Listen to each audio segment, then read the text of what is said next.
Look at that. We are live.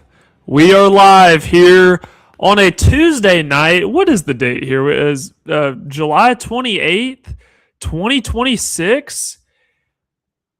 We have media days upon us. We had SEC media days last week. We have Big Ten media days this week in Chicago. And if you sit still for just a second and you just kind of just breathe and you can feel something off in the distance, that's football season. Football season is right around the corner. We don't have games going on right now, but this time next month, we will have games that count and games that actually matter. And if you're a college football fan like I am, that should excite you. So, yes, Big Ten Media Days are going on in Chicago right now.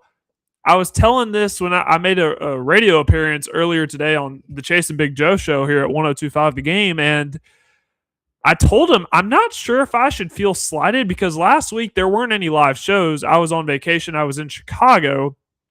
And when I get back home, the Big Ten, they decide to have their media days in Chicago right after I leave. I don't know if I should take that personally or not, but we will carry on with the show. I'm going to recap what happened last week at SEC Media Days because there are some things to get to. We're going to preview the Big Ten. This is going to be a very Big Ten heavy show. We're going to preview the Big Ten at large. We have coaches that are on the hot seat. We have new coaches. We have your national championship contenders. We have teams that could potentially make their way into Tier 1. We have a lot to talk about. We've talked about the ACC, the Big 12, the SEC. Now it's time to get to the final Power 4 conference, and that is the Big Ten. Guys, I am sorry I wasn't here last week. I honestly hated that we didn't have any live shows during SEC Media Days, but it has been a very chaotic offseason with a lot of moving parts going on. It was my one chance to take a vacation with my wife. And we also went with a couple of friends as well. So that's why we were in Chicago. Again, I hated that I wasn't here during SEC Media Days and there were no live shows. But I will say this. I'm feeling very rested, very rejuvenated. And I'm going to tell you right now, this is going to be one of the best college football, not just college football, one of the best football seasons in general in terms of the coverage we bring here at 102.5. I can just feel it, and I'm very excited. I'm sure you can tell in my voice. So let me remind you, before we get any further into the show, please make sure that you are subscribed to my YouTube channel. That is Air Raid with Parker Kelley. You can type that into YouTube. All you got to do is click that subscribe button. And if you're watching right now, leave a comment. I can get to those throughout the show. We still have some time, but make sure that you're subscribed. That is the most important thing. It's free. It doesn't cost you anything. All it does, it alerts you when I go live. That's all it does. And it really helps. It really helps the show. Also, make sure that you're subscribed to 102.5 The Game's YouTube channel as well, because we go live on both platforms. That's why right now we're going live at 7 o'clock, because good friend Connor Newt has the 6 from the 6 o'clock hour up until 7. So we're working out some details there. I will let you know what time we will be getting our shows. Right now we're Tuesday, Thursday. When we get closer to the season, we're going to go live 3 days a week. We're going Monday, Tuesday, and Thursday. Mondays will be our reaction shows to the weekend prior. Tuesdays we'll be previewing the upcoming weekend, and Thursdays we're going to let you know the last tidbits of notes of what you need to know going into the weekend. But you can't possibly find any of that unless you're subscribed. So please subscribe. Okay, enough of that. Let's get into the actual meat and potatoes of the schedule or of the show. I keep my show notes. I'm very traditional in this way. I print out my show notes, and I have a very thick stack of paper here. So we're going to start off by recapping what happened at SEC Media Days last week.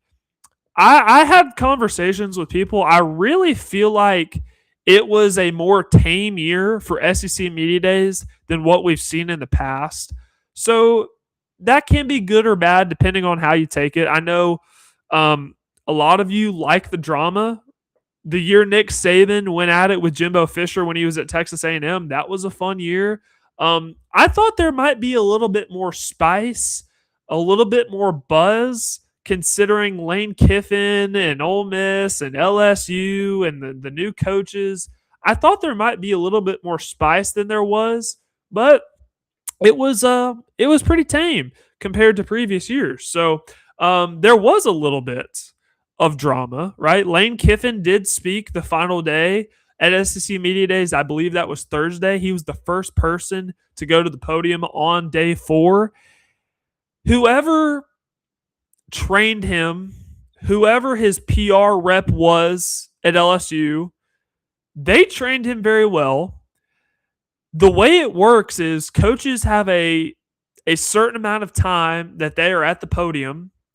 So depending on how long or short your opening statement is, determines how long the media has to question you.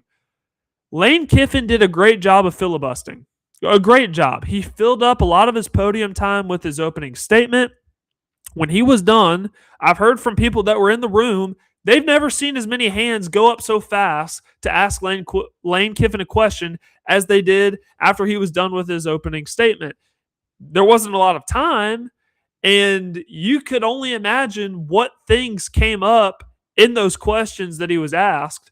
But I thought Lane Kiffin, it was honestly a brilliant move on his part so that he could avoid as many of those questions as possible. He talked about how long he's been off of social media, that he's taken a break from social media. I'm not sure if it's a permanent thing or it's just a till the end of the season type thing. Lane Kiffin's one of the best at trolling on social media. We'll see how long that lasts, but he did say that. I'm kind of torn. I'm kind of torn on how I feel about Lane Kiffin at this current point in time because, to be honest, and this may not go over well after I say it, but I'm going to say it anyway. Oh, boy. I feel like Lane Kiffin, in a way, and please don't take this too literally, but I feel like, in a way, Lane Kiffin has almost matured a little bit because he's not as what is the right thing I'm trying to say here? Because a lot of you had heard me say that and your eyes got real big. I understand Lane Kiffin has been awful with breakups. That's going back to Tennessee. That's going back to his days at USC. Even more recently, Ole Miss. It's been rough. It has been really rough, and Ole Miss fans have every single right to feel the way that they feel about how quickly things went sour at Ole Miss.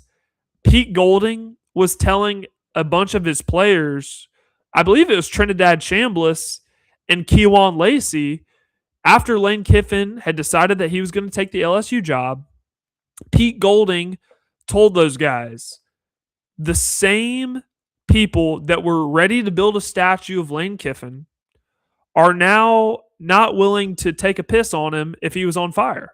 And to be honest, he's right about that. Just listening to Lane Kiffin speak at SEC Media Days, I feel like there is a little bit more maturity in the way that he comes across.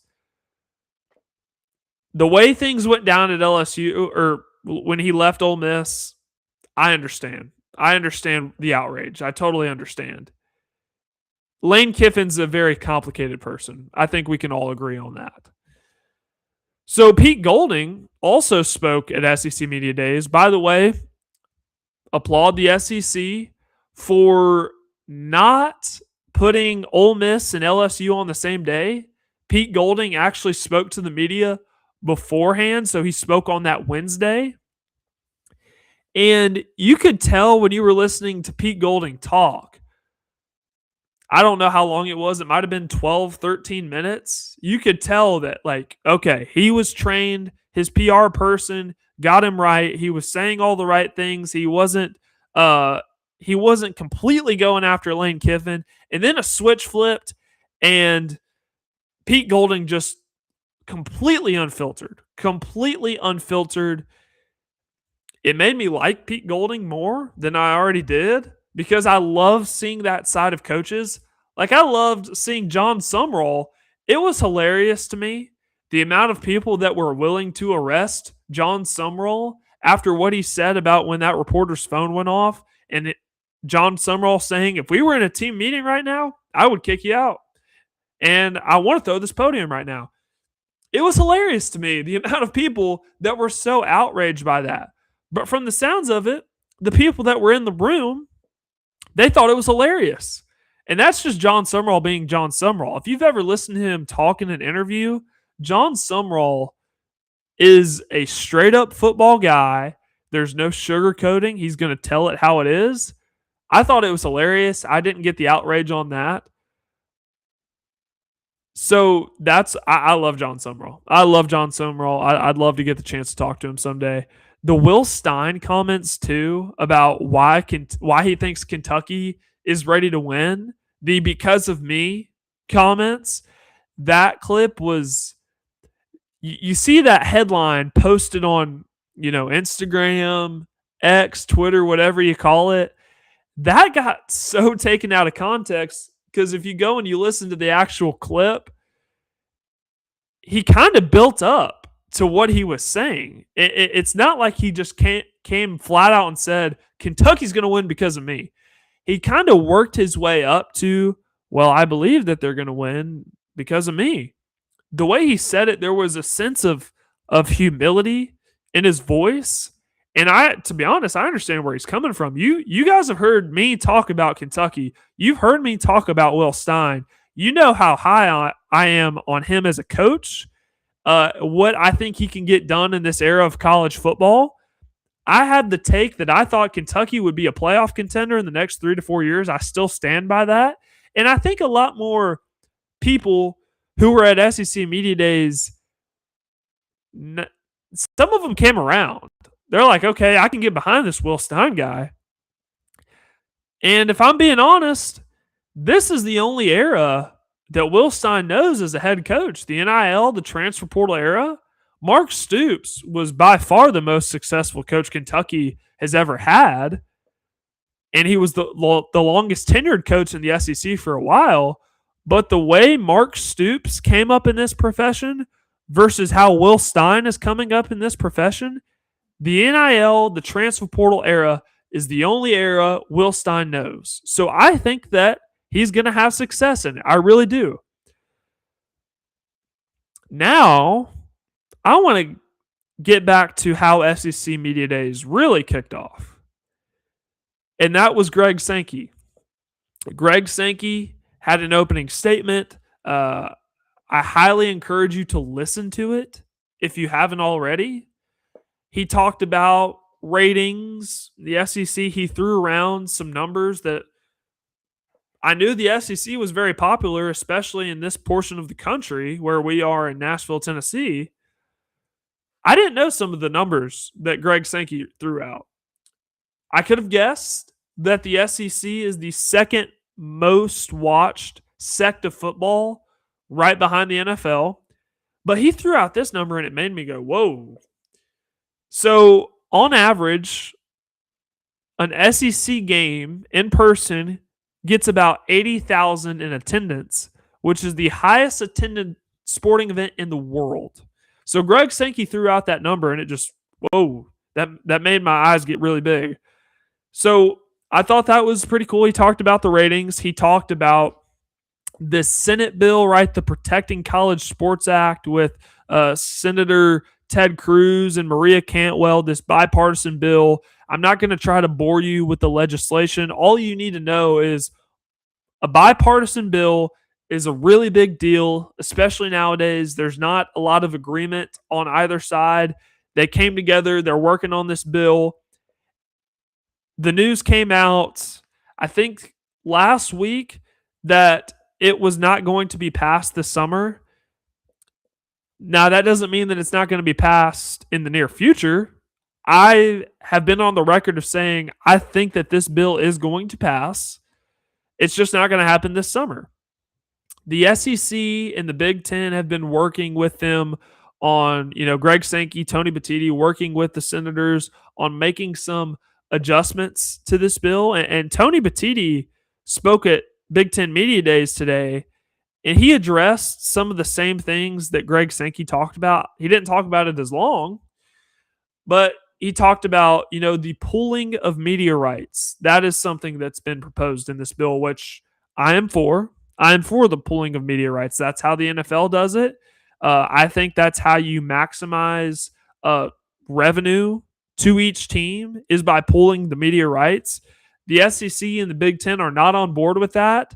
And from their standpoint, it does make sense because the SEC and the Big Ten, respectively, have signed major network deals that paid their conferences a lot of money, and they are not as inclined to share that money with other conferences, such as the ACC, such as the Big 12, such as the Group of Six.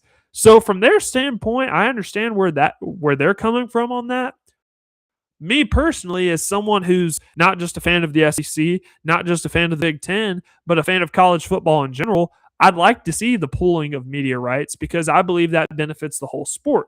They're not on board with that. There's also a provision in this bill that forbids the creating of super leagues. Now, some of you may say that they're super leagues already. They basically, the SEC has 16 teams, the Big Ten has 18 teams, the Big 12 has 16 teams. This bill, if put into law, would prevent teams from getting super leagues. And I also think that's for the betterment of the sport because I don't know about y'all, but seeing UCLA and USC and Washington and Oregon in the Big Ten, I'm used to Oklahoma and Texas being in the Big 12. They're in the SEC. I still have not I can't wrap my mind around that. It's just mind-boggling. So I would like to go back to pre-conference realignment. Heck, I'd like to bring back the Southwest Conference. I'd love to bring back the Big East. I'd love to bring back the Pac-10 before it was the Pac-12. But that's just the traditionalist in me. So that is besides the point. But Greg Sankey, this did come up about what if the SEC just decides to up and leave? That has come up. That was brought up at Big Ten Media Days today. There are two sides to Greg Sankey. Greg Sankey is one of the most powerful figures in the sport. There are two sides. There's this side of Greg Sankey that's, is threatening to leave. Now it's very loose. Nothing is set in stone. Nothing is concrete. This is a very loose proposition of the SEC. They're saying, hey, we can just leave. We can just leave and create our own league.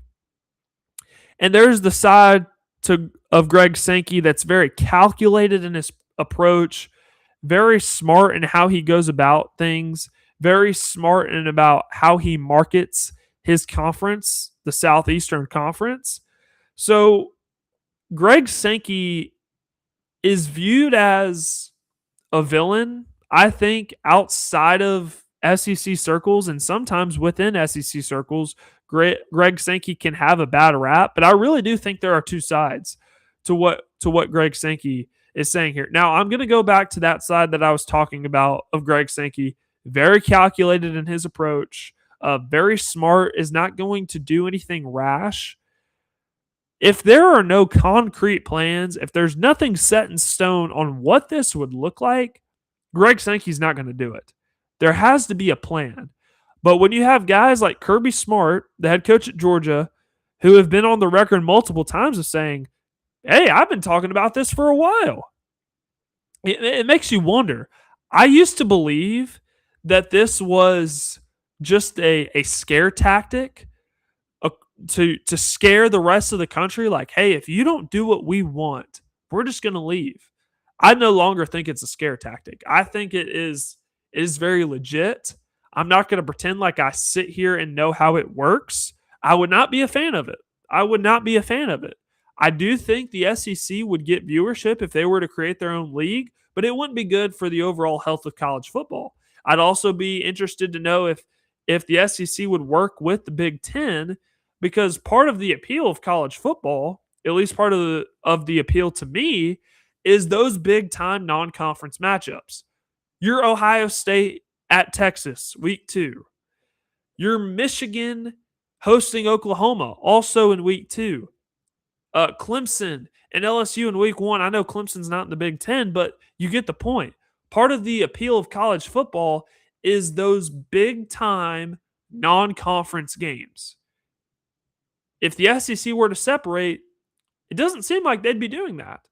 So I wonder how much of what that viewership, what the ratings would look like if that were to happen, but there's no way to know. So those were kind of the big headlines out of SEC Media Days, at least some of the things that I took away. Now, let's get into the Big Ten. We have 6 teams speak today. We'll have 6 teams speak tomorrow, and then 6 teams on Thursday, and as they wrap up in Chicago. I wanted to just look at the Big Ten at large. Who are the national championship contenders in the conference? I feel like it's pretty cut and dry, and we all know who the national championship contenders are. Let's actually start with Ohio State. Ohio State has the best odds, according to DraftKings, of winning the national championship, winning the whole thing. They did it in 24. They have the best odds to do it in 2026 at plus 600. Julian Sayin, he's going into year 2 as the full-time starter. He was a Heisman Trophy finalist a year ago, finished 4th in the voting. The receiving core is just going to be ridiculous. And when is it not ridiculous at Ohio State? Brian Hartline, who was their wide receivers coach and offensive coordinator last year, I would say the best wide receiver coach in the country, maybe one of the best college football recruiters of all time. I mean, you just go and look at his track record. All the Ohio State receivers that are in the NFL right now, because of him. He's the head coach at South Florida, but to be honest, at a place like Ohio State, they're just going to keep pumping out wide receivers. Jeremiah Smith, he's still there. Chris Henry, 5-star receiver. Brandon Ennis, he's still there too. Ohio State's going to be just fine. And that's going to be the core of their offense, right? Is the deep threat, vertical passing game. But hey, they also have a run game too. Bo Jackson, and I'm not talking about the Bo Jackson that played at Auburn. I'm talking about a different Bo Jackson. Bo Jackson was he revolutionized that Ohio State offense last year. Kind of burst onto the scene. Was a great tailback for him. He's back. They have 4 returners on their offensive line. And if I were to look at a team like Ohio State from a 50,000-foot view, you wouldn't think a team like that has many weaknesses. And I'm going to sit here today and say that they don't. They really don't have a lot of weaknesses. But if I were to nitpick one weakness, that offensive line, and it's basically the same group, that offensive line gave up a combined 10 sacks the last 2 games of last year. So that would have came against Indiana in the Big Ten Championship, and that would have came against Miami in that second round quarterfinal game in the Cotton Bowl. That offensive line gave up 10 sacks. The same offensive line returns. They have 4 starters. They're only replacing 1 starter on that offensive line. I'm just going to blindly assume that position group, that unit, is going to get better. Because I'm one of the guys that believes returning experience is good experience. So that's where I'm at with Ohio State. But what about Oregon? They have some question marks.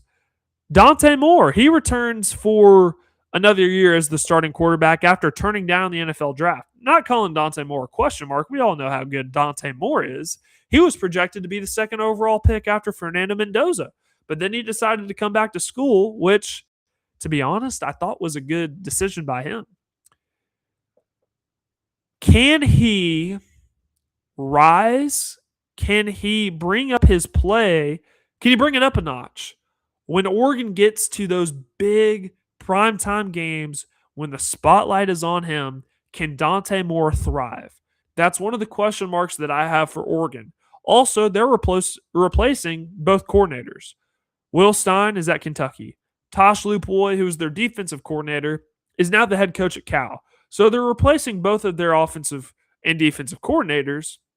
What does that look like? That's one of the questions, or two of the questions that I have for Oregon. But here's what I believe to be true about Oregon. They also have one of the better receiving cores in the Big Ten, DeCorian Moore, who was rated as the best wide receiver in his recruiting class. I believe that would have been 2025 or 2024 because DeCorian Moore was a true freshman last year.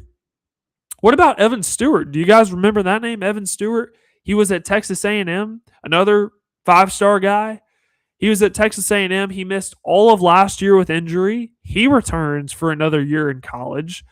Jeremiah McClellan, who I thought had a really good year last year. Oregon has one of the better receiving cores in the Big Ten.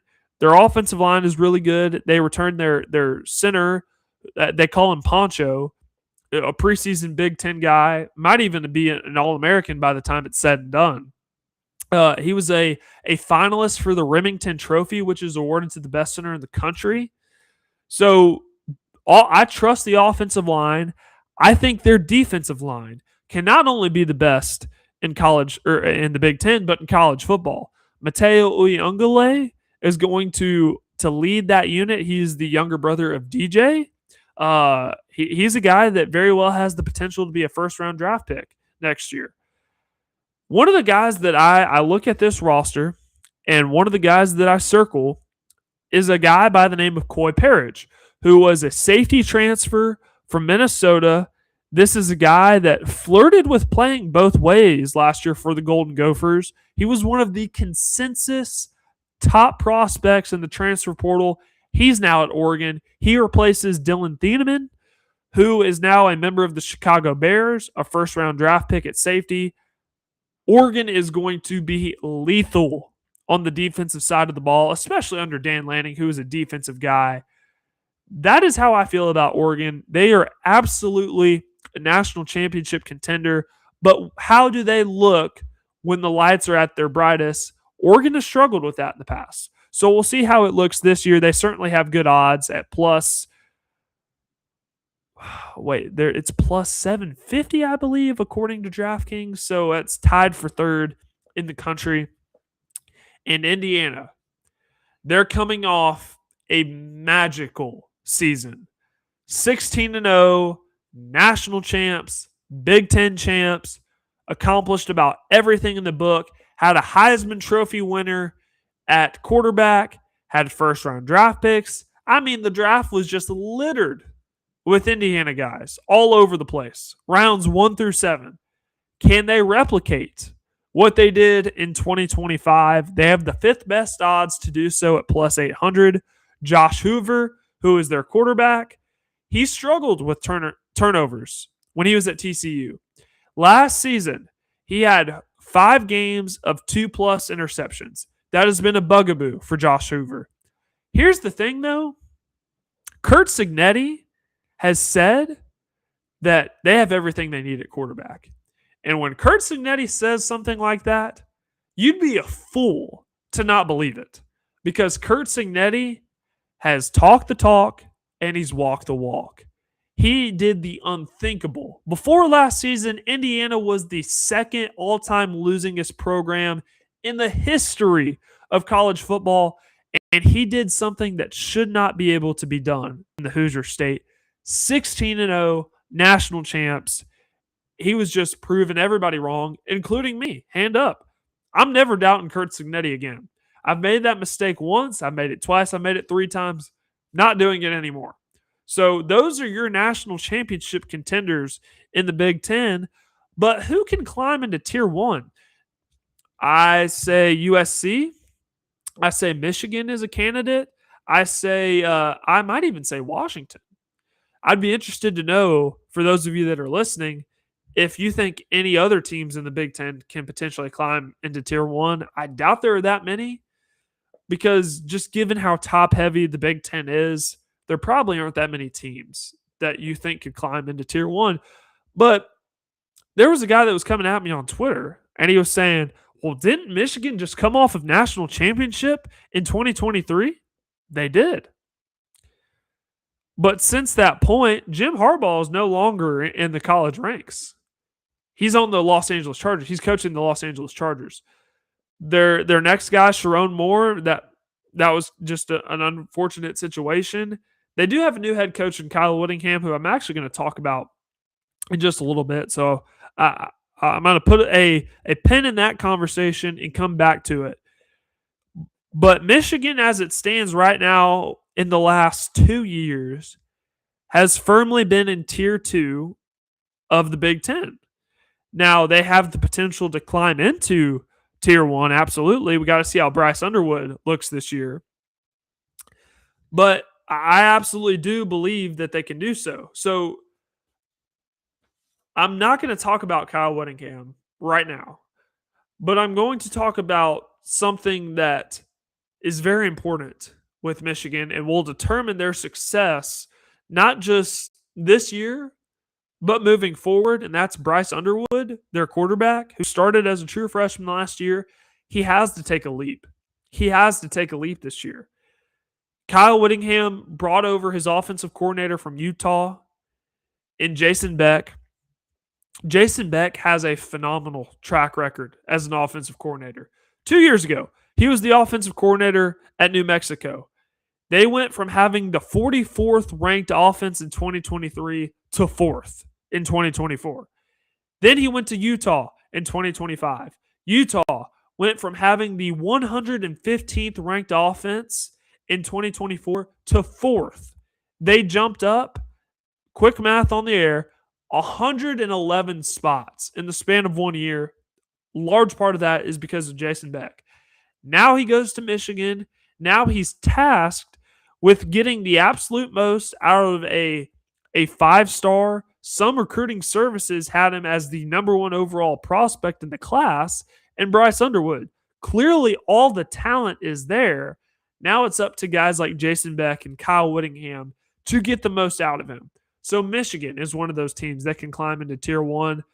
I blindly trust Michigan on the defensive side of the ball because they haven't really let me down at all on the defensive side of the ball as it has come in recent years. USC, Jaden Maiava, year 3 under Lincoln Riley at USC. There are lofty expectations for Jaden Maiava, including maybe even being in New York at the end of the year when it comes to the Heisman Trophy ceremony. They have a great 1-2 punch at running back, and I love their stories. Wayman Jordan and King Miller both started as walk-ons at USC, and they were one of the more underrated 1-2 punches, not just in the Big Ten, but in college football when it comes to running the football and the run game. You got to watch them. USC is going to be a really fun watch this year. They do have to replace the obvious, which is Mekhi Lemon, who was the Biletnikoff Award winner for being the best wide receiver in the country last season. They have to replace him. They have to replace Jacoby Lane. But when has offense ever been the problem for a Lincoln Riley coach team? It's always been the defensive side of the ball. So the pressure's on. The pressure is on Lincoln Riley. Year 5. What got Lincoln Riley in trouble is some bad mistakes hiring on the defensive side of the ball to start out his USC career. Bringing over Alex Grinch from Oklahoma was one of the worst things that Lincoln Riley could have done to start off his career, his head coaching career at USC. That went downhill very fast. So entering into year 3, Lincoln Riley had to make some drastic changes on the defensive side of the ball. He brought over Danton Lynn, who is now the defensive coordinator at Penn State, but before he was the defensive coordinator at USC, and before that, he was the defensive coordinator at UCLA. D'Anton Lynn, in his 2 years as the defensive coordinator at USC, he started to turn that thing around, and it started to head in the right direction. Now USC is primed for success on the defensive side of the ball, and their defensive coordinator is actually a former head coach, a former major college head coach, Gary Patterson, who is at TCU. Does that live up to the expectations? Because Gary Patterson has an excellent defensive mind. I'm very high on the front seven for USC. They have a lot of true freshmen, though. A lot of true freshmen. USC actually had the number one ranked recruiting class in the country in 2026, but they're going to have to rely on a lot of those true freshmen. In fact, 3 true freshmen are expected to start on the defensive side of the ball for the Trojans this year. D-end Luke Waffle, cornerback Alex Graham, and corner Elbert Hill. So what does that look like for USC? And the last team that I threw in there is Washington. I don't see Washington being a tier 1 team in the Big Ten this year. I think that they can absolutely make some noise. Jed Fish, year 3, who I think is a really good head coach. Damon Williams, we all know the offseason saga with Damon Williams. Tried to hit the exit door in the transfer portal. That ended up getting denied because Washington was threatening all kinds of legal lawsuits and all of this. He actually found out that he couldn't leave and the door was closed behind him. So now he returns. What does that look like this year? Damon Williams is certainly very talented, but how does that fly with his teammates who are holdovers from last year's team? Because personally, if I was a teammate of Damon Williams and I saw you, I witnessed you try to leave, and then you come back, I'm going to be honest, I don't know how I would take that. Probably not well. They're going to have questions at running back. Who's going to step up to be their true RB1? I think their offensive line could be one of the best in the Big Ten.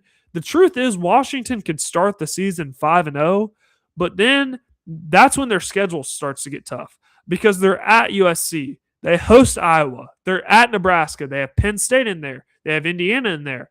Both of those games are at home, and they are at Oregon in Eugene to end the year. So that's a really tough stretch of games for Washington.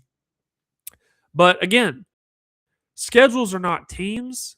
Washington can be a really good team this year. So we'll have to see what they do. I don't think they jump into tier 1, but they're just a team that comes to mind when we're talking about teams that could potentially jump into tier 1. But my mind automatically goes to Michigan and USC.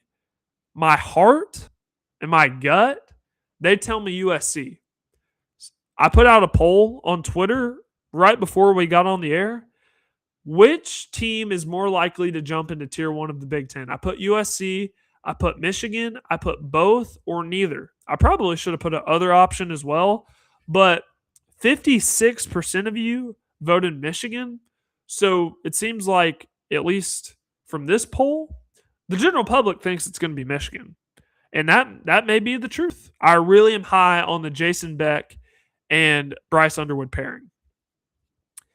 I've been doing this segment the last 2 weeks of the show, and that's conference dark horses, and it seems to be a really popular segment. So I'm going to continue. Who are your Big Ten dark horse teams? You could go a variety of ways on this. You could go Iowa. You could go Illinois. You could say Nebraska. 2 teams that I think of, and I am taking the easy way out because I'm not just picking one, I'm picking 2. UCLA. That is the first team that comes to mind for me when we're talking about dark horse teams in the Big Ten. There is one reason why I'm high on UCLA at this point in time, because last year did not go well. It got better towards the end, but last year did not go well overall. But they hired Bob Chesney from James Madison, and I am very high on how he has gone about his coaching career because he's climbed the ladder. He started from Division III, worked his way up Division II, FCS, FBS, Group of Six, and now he's at the Power Four. So he's done things the more traditional route, and he wins everywhere he goes. In 16 years of being a head coach, he's had one losing season. That's 15 winning seasons. I agree, Ricky. UCLA, I may be overrating them, but I'm a believer when we're talking about dark horse teams in the Big Ten. That's where my mind goes. UCLA. Another one is Minnesota. I guarantee a lot of stations around here are not talking about the Minnesota Golden Gophers, but that's why you tune into shows like this, because we talk Minnesota. Minnesota, they returned their quarterback, Drake Lindsey, which returning production at the quarterback position, critical. They returned their running back. His name is Darius Taylor. The run game stunk for Minnesota last year. They ranked 126 in FBS at about 103 yards per game. But Darius Taylor also had a hamstring injury that sidelined him for 3 games, and yet he was still one of the more underrated backs in the Big Ten. So back-to-back 8-5 seasons for PJ Fleck at Minnesota. They have continuity on the defense. They returned their defensive coordinator. A game that I'm circling on Minnesota's schedule is September 12th. This game never happens. They're hosting Mississippi State. A rare Mississippi State traveling to Minneapolis to take on the Golden Gophers. Who couldn't get excited about that? It's going to be fun. It's going to be fun because we have these debates all the time about who's the better conference, SEC or Big Ten.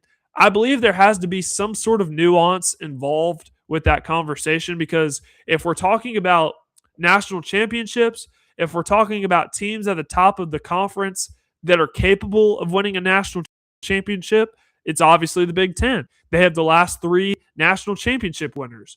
Are we talking about depth of a conference? Are we talking about strength of schedule? Because I'd lean SEC on that. So there has to be some sort of nuance with this conversation involved.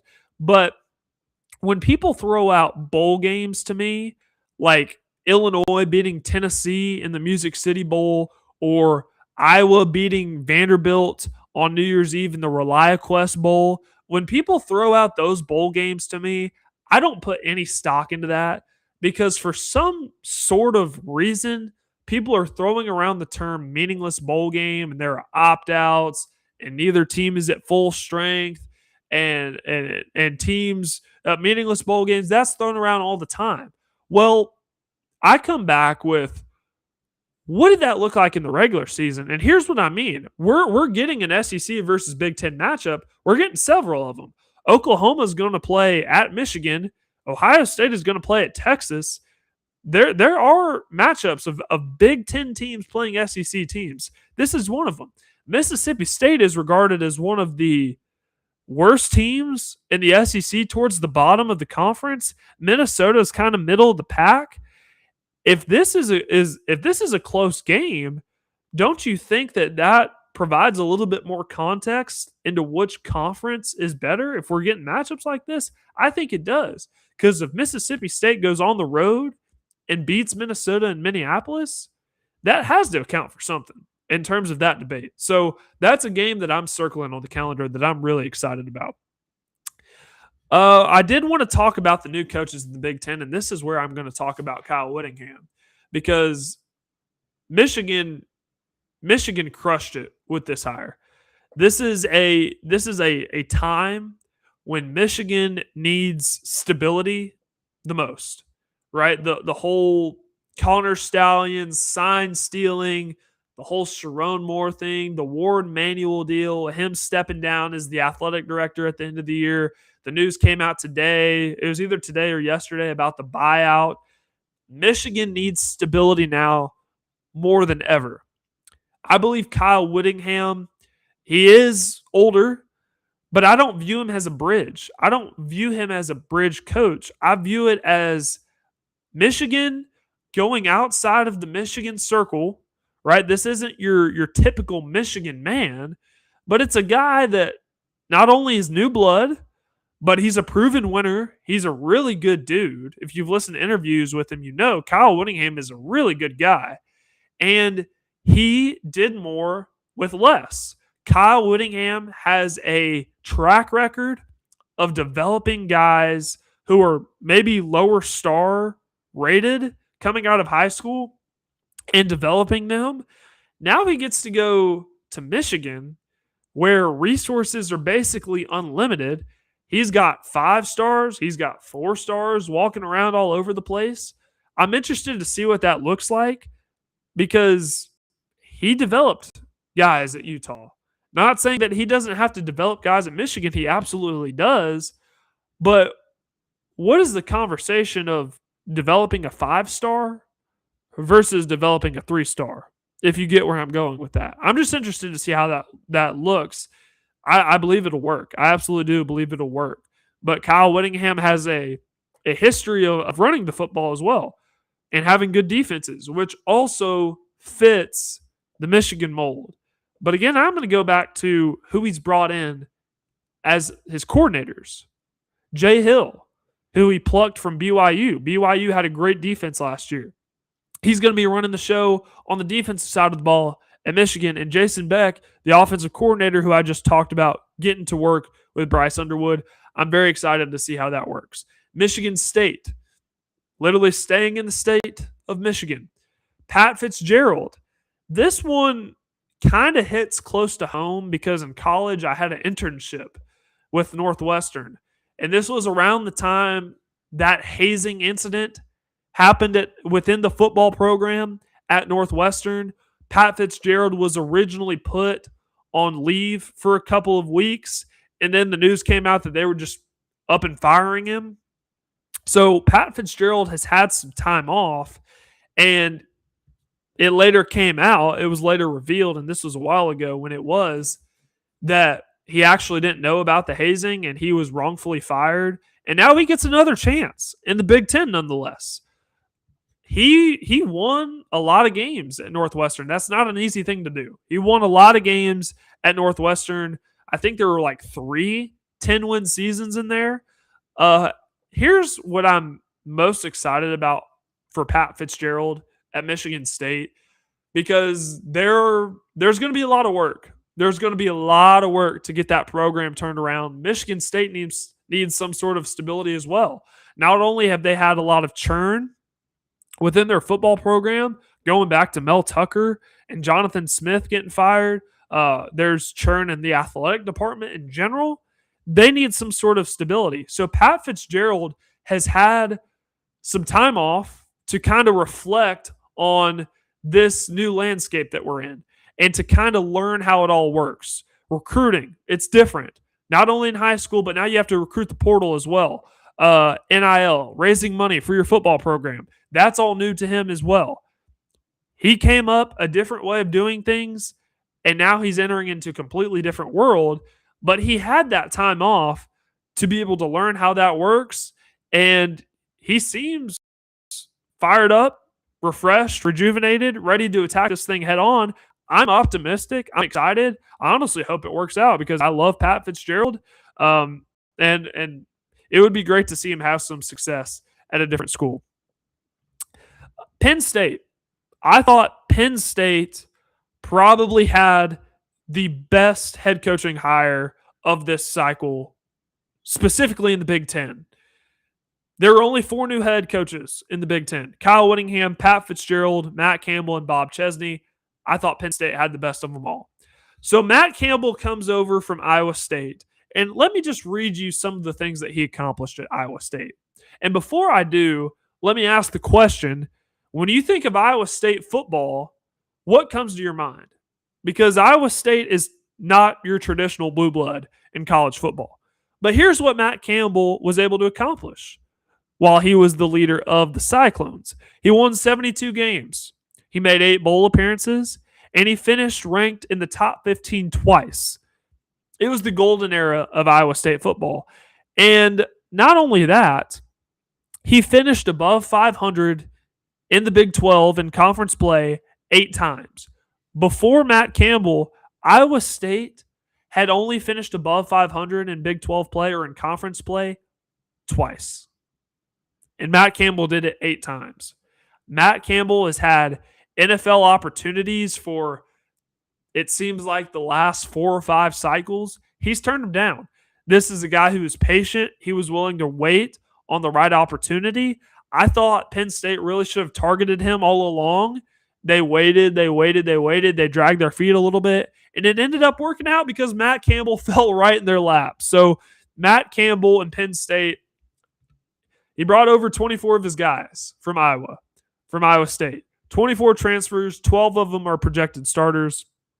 Penn State does have a very workable schedule.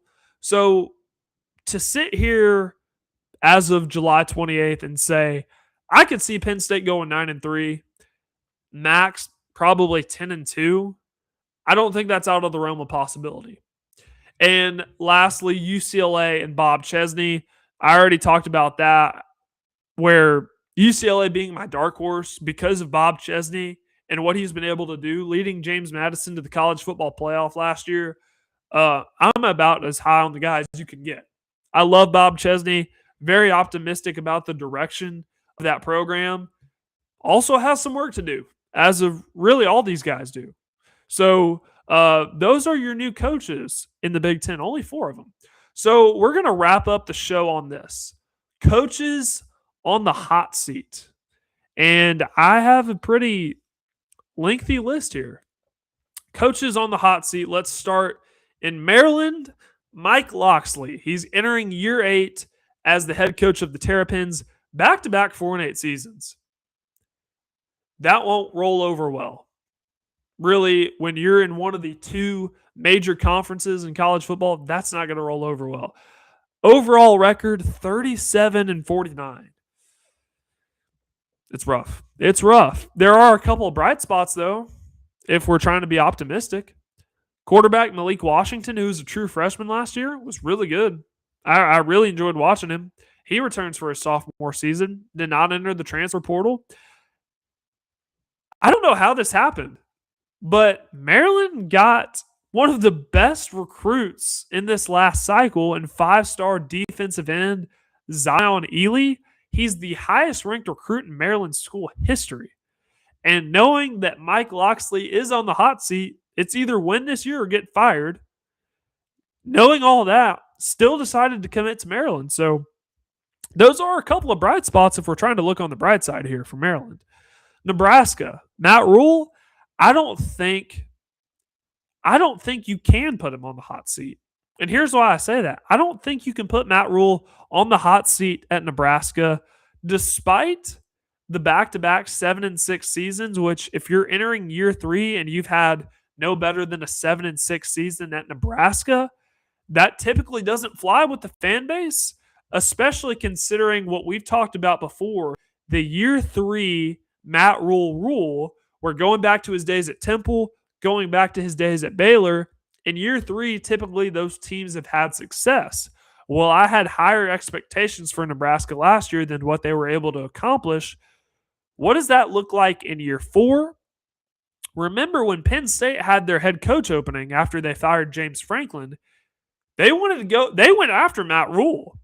And Nebraska did everything they could to fight for him and to lock him down, get a contract extension through, I believe it's through 2032. If Nebraska has another season like they had last year, or even if they go 8-4, I get that's not the standard, but you just extended the guy. How can you fire him or say he's on the hot seat after you just extended him and you went to war for your guy? You went to bat for your guy to try to prevent Penn State, which is Matt Rule's alma mater, from poaching him to be their head coach. I don't know how you can do that in good conscience. I don't know how you can do that. What about Barry Odom at Purdue? It's his second year. They went 2-10 last year. They do have an easier schedule. There's no Oregon. There's no Ohio State. There's no Michigan. They do have to play Notre Dame and Indiana, which is obviously never easy. The goal for Purdue this year should just be to make a bowl game, and I think that would help Barry Odom avoid some of this hot seat talk. I don't see it happening, though.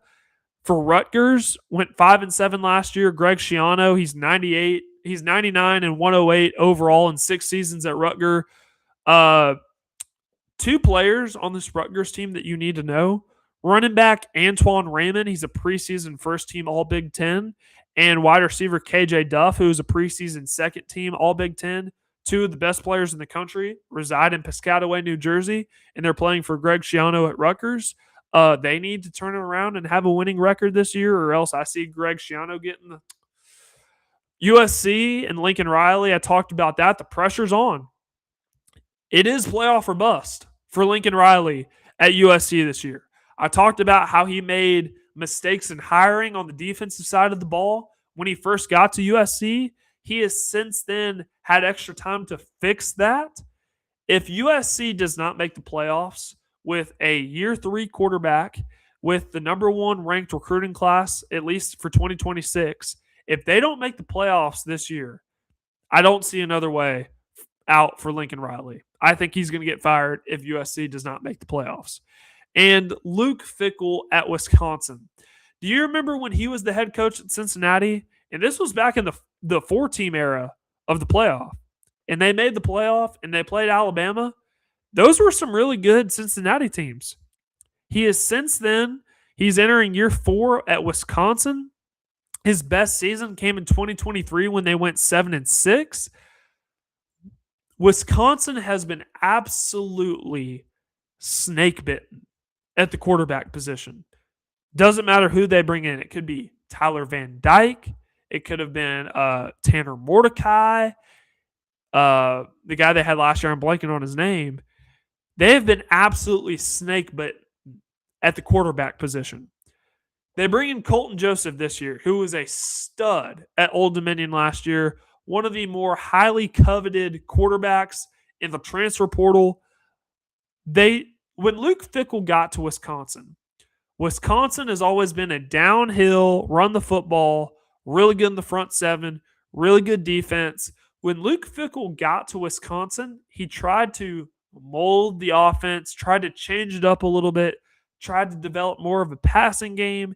It didn't necessarily work, and I think that makes you appreciate guys like Kirk Ferentz at Iowa, who, despite Iowa not being, your Ohio State, not being your Alabama, not being your Georgia, Iowa has been the model of consistency because they've always had a good run game. They've always had a good defense. They're always, it seems like they always have a winning record and they're about the same every year. That's consistency.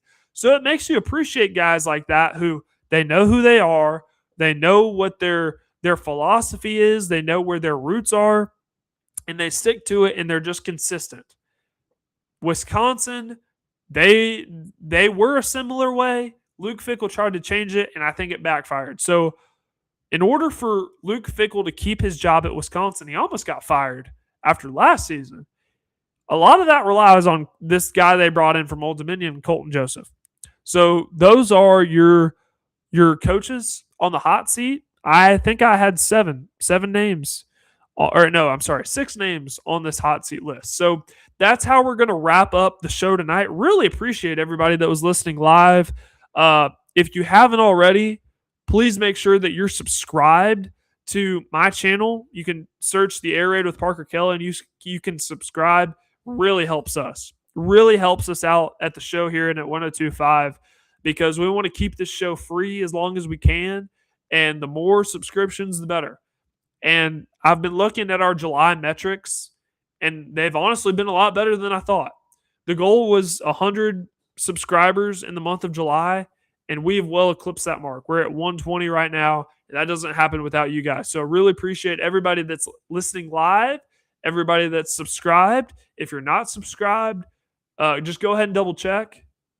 Make sure that you are, because, again, that really helps us. We'll have another show on Thursday. We're going to stick with our theme of the Big Ten here because they'll be wrapping up media days on Thursday from Chicago.